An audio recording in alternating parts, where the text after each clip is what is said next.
Pregnancy കഴിഞ്ഞിട്ട് ഒരു hair fall ഉണ്ടാവാറുണ്ട്. ഇത് എത്ര മന്തിലായിരിക്കും സ്റ്റാർട്ട് ചെയ്യുന്നത്? ഇതൊരു 3 വീക്സ് കഴിയുമ്പോൾ തന്നെ സ്റ്റാർട്ട് ചെയ്യാൻ ചാൻസ് ഉണ്ട്. ചില ആൾക്കാർക്ക് ഒരു 4 to 6 months ഒക്കെ ആകുമ്പോൾ ഗ്രാജുവലി ഇത് സ്റ്റോപ്പ് ചെയ്യാറുമുണ്ട്. ഇതിന് റീസൺ എന്തെന്ന് വെച്ചാൽ നമ്മൾ പ്രഗ്നൻസിയുടെ സമയത്ത് നമ്മുടെ ബോഡിയിൽ ഈസ്ട്രജൻ്റെ അളവ് വളരെ കൂടുതലായിരിക്കും. ഇത് നമ്മുടെ ഹെയർ ഗ്രോത്തിനെ ഇൻഫ്ലുവൻസ് ചെയ്യും. അതുകൊണ്ടാണ് നമുക്ക് പ്രഗ്നൻസിയുടെ സമയത്ത് നല്ല രീതിയിൽ ഹെയർ ഗ്രോത്ത് ഉണ്ടാകുന്നത്.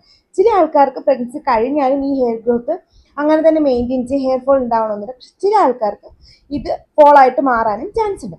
പക്ഷേ നമ്മളൊരു 6 മന്തിന് ശേഷം ഓൾമോസ്റ്റ് 10 months ഒക്കെ ആകുമ്പോൾ നിങ്ങൾക്ക് സിവിയർ ആയിട്ട് ഹെയർ ഫോൾ ഉണ്ടാവുന്നുണ്ടെങ്കിൽ അത് അയൺ ഡെഫിഷ്യൻസി, തൈറോയ്ഡ് പ്രോബ്ലംസ്, അതുപോലെ തന്നെ നമുക്ക് വേറെ എന്തെങ്കിലും ഹോർമോണൽ ഇംബാലൻസ് ഉണ്ടെങ്കിൽ അതുകൊണ്ടായിരിക്കും. കാരണം നമ്മുടെ ബോഡിയിൽ മേജറായിട്ടൊരു ഹോർമോണൽ ചേഞ്ചസ് നടന്നുകൊണ്ടിരുന്നത് കൊണ്ട് തന്നെ ഇതെല്ലാം നമ്മുടെ ബോഡി അഫക്റ്റ് ചെയ്യുമ്പോൾ അത് കാരണം നമുക്കൊരു ഹെയർ ഫോൾ ഉണ്ടാവാൻ ചാൻസ് കൂടുതലാണ്.